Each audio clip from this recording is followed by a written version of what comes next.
Welcome to our Introduction to Generative AI series. We're very happy to host the second part of that, which is focusing on prompt engineering. My name is Reem Hussein, and I'm an educational consultant at the Center for Teaching Excellence. We'll be presenting today. I'll also be joined with my co-presenter, Michelle Vick, who is also an educational consultant at the Center for Teaching Excellence. We would love to know who is with us today. We'd love to know the diversity of expertise in our audience. So if you don't mind sharing your name, your department, and your role in the chat, we would love to get to know everyone. So I'll give you a few minutes to do that. All right, we'll go ahead and proceed. We are a collaborative community, and what that means is that we would love for you to ask any questions you have throughout this presentation in the chat. Between me and Michelle, we'll do our very best to answer those, but we will also be joined with some of our coworkers who are expert. They have equally expertise in this department. Will also help with that. This session will have a breakout room portion where participants will engage with their peers in sharing their thoughts during the exploration process of CoPilot. We would love for you to participate as much as you can during the breakout rooms and keep the conversation going. This session will be recorded, but breakout rooms will not, so you can be comfortable during those breakout room sessions. Our objectives for today's workshop: you will be gaining the following. You will be able to define prompt engineering and how it applies to higher education. We will discuss how prompt engineering applies to your course planning, regardless of modalities, and evaluate the prompt engineering process. So to get started, we want to look at two different outputs from Bing CoPilot and kind of be thinking about which one would be more useful for you. And I'm not going to tell you the prompt or what I entered into CoPilot in order to get the outputs. So you'll see on your left we have prompt A, and this is one output. And I just was imagining that I am a professor in the business school teaching business ethics, and I'm wanting to talk about the topic of corporate social responsibility. So here's one output from Bing CoPilot. And then if you'll click again, Reem. So here we see the other output from Bing CoPilot, output B on the right. And I just want you to take a moment to think about which of these would be more useful to you as an instructor. And I put a poll for you on Zoom. So if you'll just click, is it A that would be more useful for you, or B?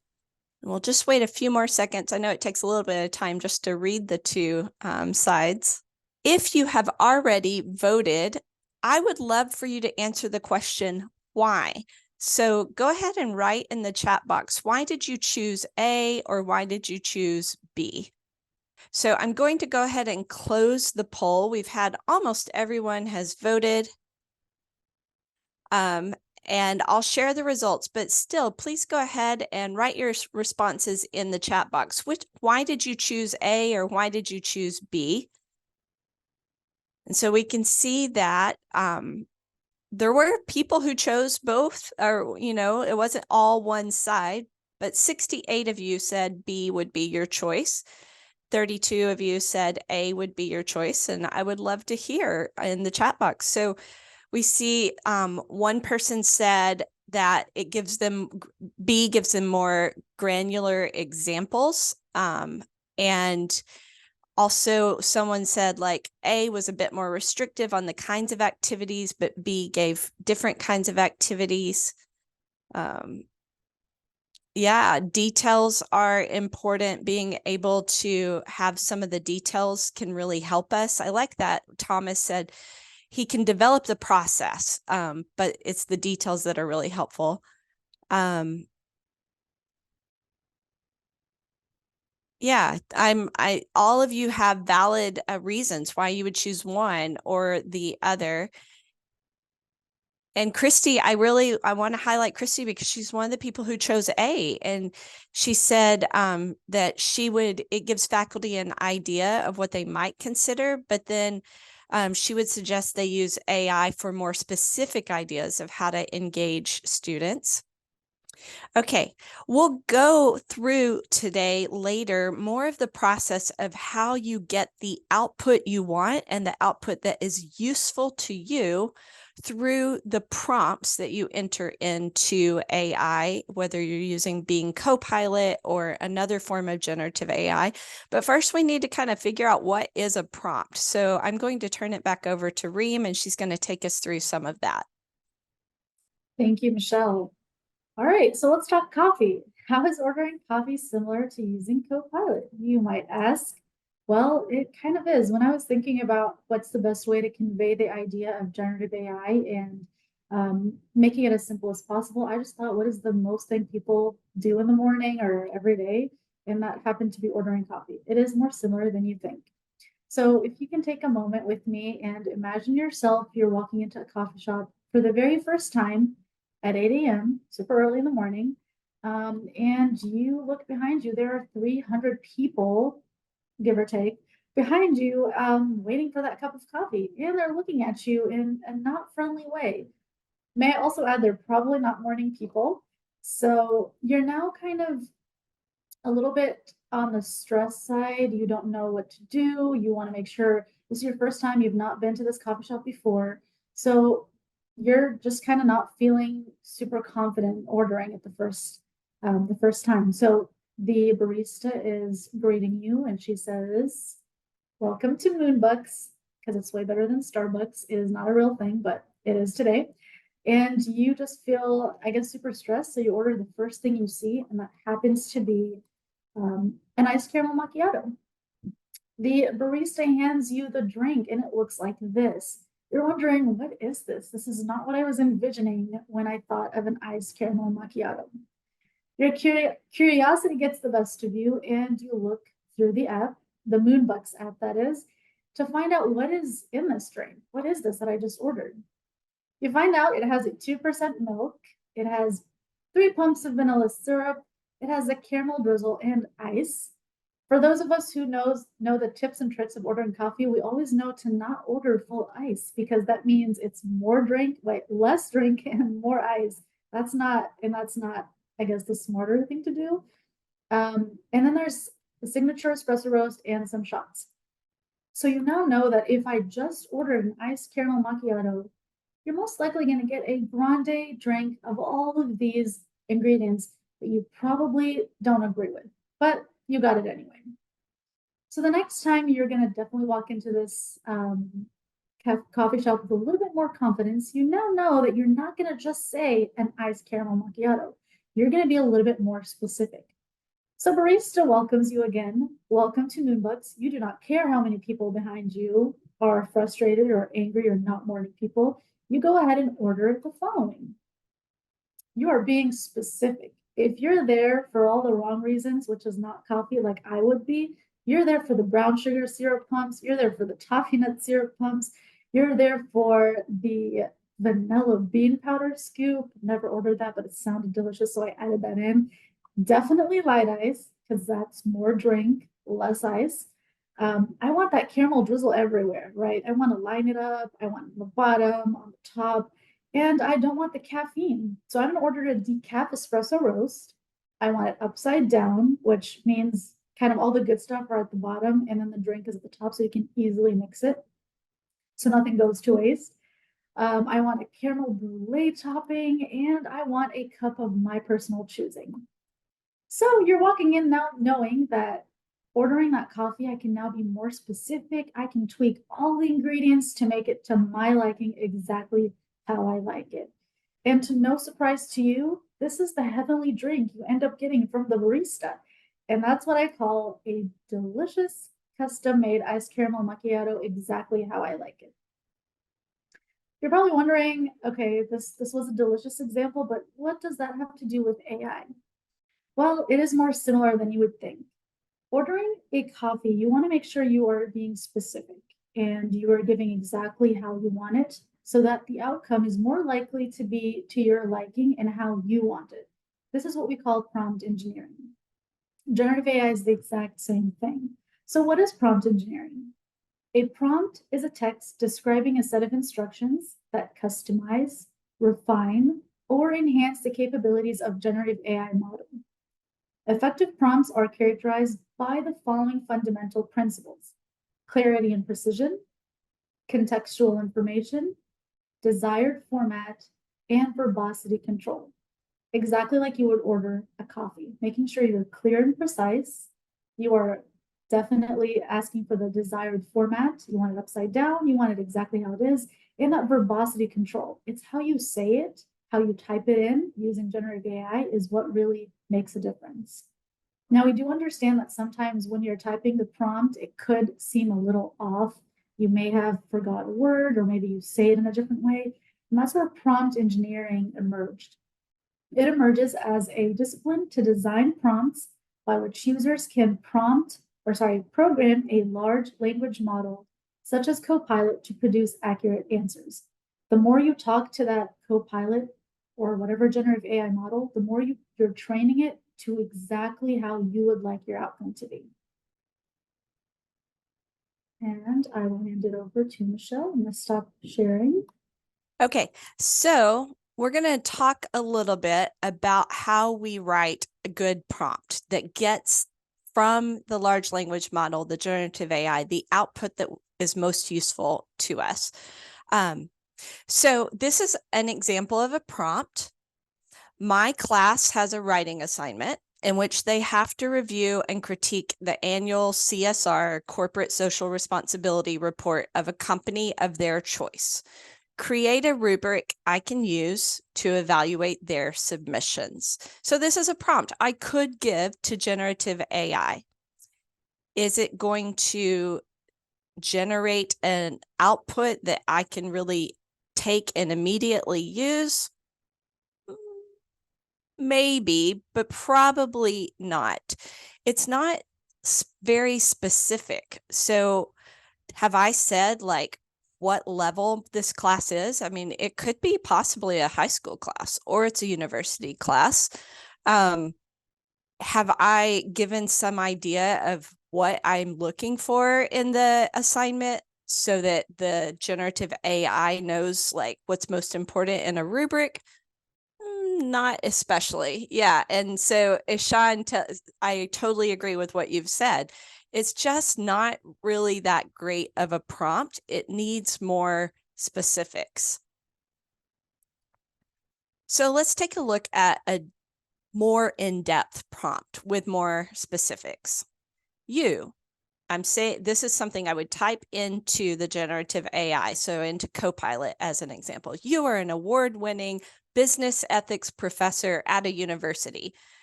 You have given your class a writing assignment in which they review and critique the CSR report of a company of their choice. The learning outcomes for this unit and assignment are, and I would just copy and paste from my syllabus, the learning outcomes. Create a rubric for evaluating the submissions that reflect prioritization given to critical thinking and depth of analysis. So I'm telling it like what I want in terms of prioritizing the high value things on the rubric.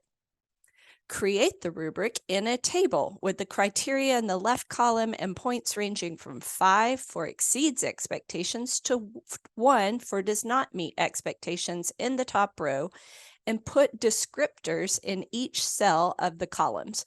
So there I'm giving it even more about what I want in terms of the rating scales, and I'm telling it how I want it to give the output to me. And then here is an example of an excellent submission from last semester. So I might take a submission from last semester, remove the name or any personal details about the student from that submission, and then feed that into the generative AI, into CoPilot, to give it an idea of what I'm looking for at the top level. So here, this is a much more detailed prompt that I might give to generative AI. So as we take this as an example, let's think about what are some basic elements that would be in a good prompt that helps you get the output you're looking for. First of all, you want to give the prompt a role. So I have found, I use ChatGPT a lot, and I have found that ChatGPT's default setting seems to be marketing. So it uses tone and language that's very like enthusiastic and trying to convince people of things. It's great for like social media prompts that are social media posts that you might want to create, things like that.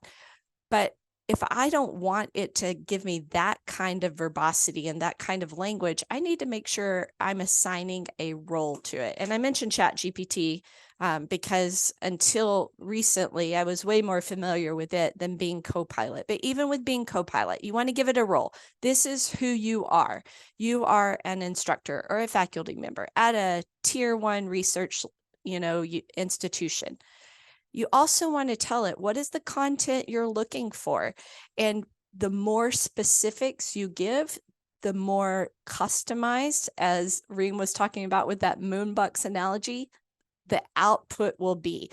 So going back to in the last example, I talked about there's a writing assignment. I want a rubric. Okay, then you want to give it the format that you want the output. Do you want bullet points? Do you want a table? Do you want a paragraph? Do you want a social media post with emojis? By the way, generative AI is great for generating emojis. And then you might give it an exemplar. So let's go on and look at thinking about that slide where we're asking it to give us a very detailed rubric. What did I do? I said, you are a professor, and you can get very detailed with that. You could say you're a professor at a community college, you're a professor at a university, you're a tenure track professor, whatever. You're a professor of this, this kind of course. I said, you're an award-winning professor. I want it to give me the best input possible. And then the content, I'm looking for a rubric for a writing assignment. The writing assignment is about this CSR case studies, giving it ideas of the content. I told it about my learning outcomes that are important. That's more of the content. I told it about what I'm prioritizing in the rubric. That's more of the content. And then I tell it what kind of format I want it to give me its output in. So in the case of the rubric, I not only said a table, but I said what I wanted along the top row, what I might want in the left-hand column, or for me, I said, I have 5 for exceeds expectations to 1 does not meet expectations. And in each cell, I want a descriptor. And then finally, for an exemplar, that is giving it an example that it can work with, because you are training it to give you the output that is most useful for you. So in this case, my exemplar was a model essay submission. So it knows what I'm looking for overall in a top level essay for this assignment as it creates those descriptors and the categories for the rubric. So these are the elements that go into a prompt.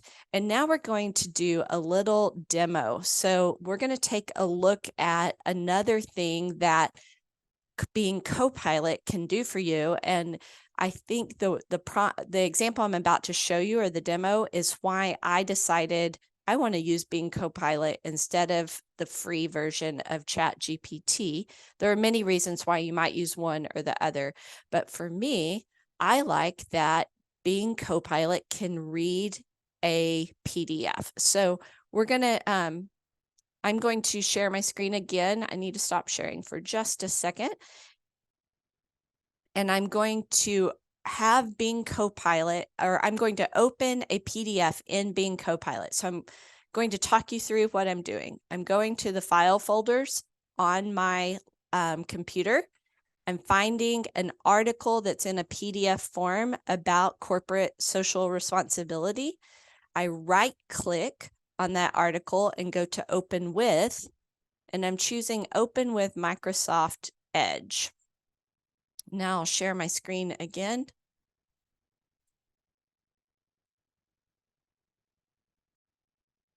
So here we are in Microsoft Edge, and I've got this PDF opened that is about business ethics and corporate social responsibility. And let's imagine a scenario where I have asked my students to read this ahead of class. And I'm wanting to have a class discussion at the beginning of the class to talk about what they got out of this article. So I'm going to go up here and click on the CoPilot.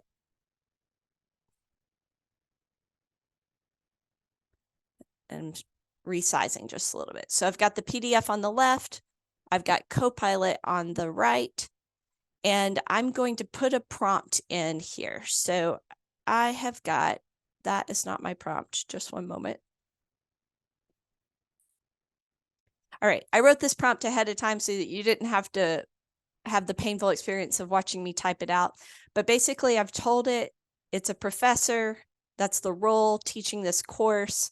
I've said that you have assigned this PDF as pre-reading, and then the content, I want to open the class with an engaging discussion of the reading that will help me informally assess my students' understanding of the reading.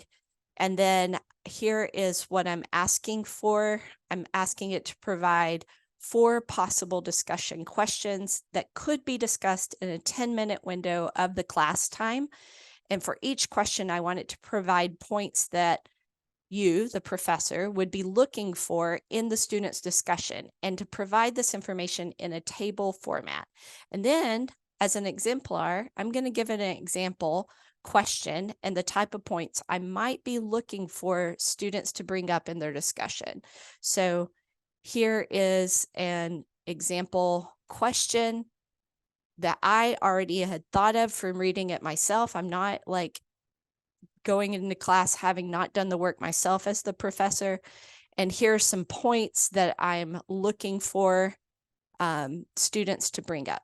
Now, this is the big thing. When I click right here on send, it's going to start generating information for me, and then we'll evaluate it. So I clicked send, and it's going to start generating this information.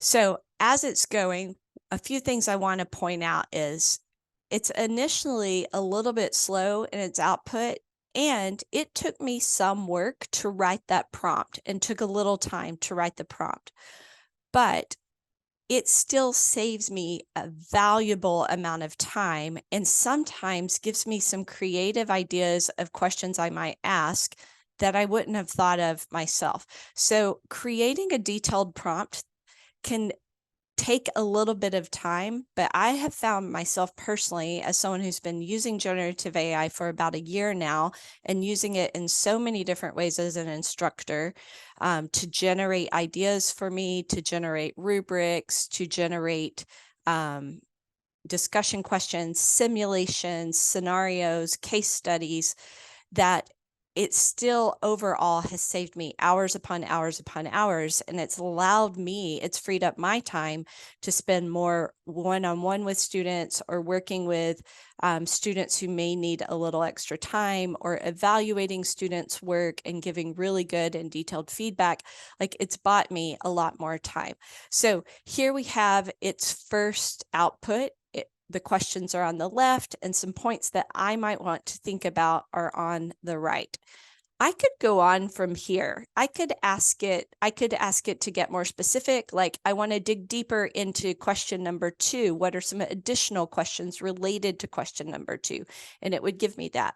Or I might say, I want to do some activities as a follow-up. What are some suggested activities? That's very broad. Or what are some case studies that I might assign to the students that are related to question number 3 or question number 4? And CoPilot will search the web and give me some ideas of some case studies and the links for it. Or I could say, create some debate scenarios that I could have students do a debate in class. Like, you can just build off of this in so many ways. So that's my demo. And now we're going to pause just for a moment for questions. And then we're going to be sending you to breakout rooms to do a little experimenting yourself. So, are there questions? I'm looking in the chat box. Okay, so Alok says this is one of 30 responses. Yes, so within this new session that I opened up with CoPilot, I can have up to 30 sessions. And I don't know if you noticed, there's also a character limit for each prompt that I give it. So with that prompt that I gave it, I saw that I was still well under the character limit for that prompt. And then after that prompt, I could ask 20, well, I gave it, yeah, after that prompt, I could ask it 29 more things. And then Sean said, based on your experience, it can hamper the creativity a little bit if you give such detailed prompts. Yeah, I think I have experienced that at times. What I do often is it is a give and take, like a conversation where I will say, I like this and this from your output, but I don't like this and this. Can you elaborate more on the ones that I do like? Or sometimes I will do a general prompt and then build on it and say, okay, I like this idea. Let's like expand upon that. And it's like having a conversation back and forth. And Grace, memory. So this is where I do prefer ChatGPT, but ChatGPT has security issues that the Temu licensed version of CoPilot does not have. If I am doing something where security is not as important to me, I will do ChatGPT because it saves my conversations and I can go back to them and it's remembering it. And so it's like, it's learning me every time I go back to a specific conversation and ask for more information. But on CoPilot, that doesn't happen. Every time you close CoPilot, it clears it out. So you can press copy to copy the output, but it's not remembering it when you come back and doing further learning from it.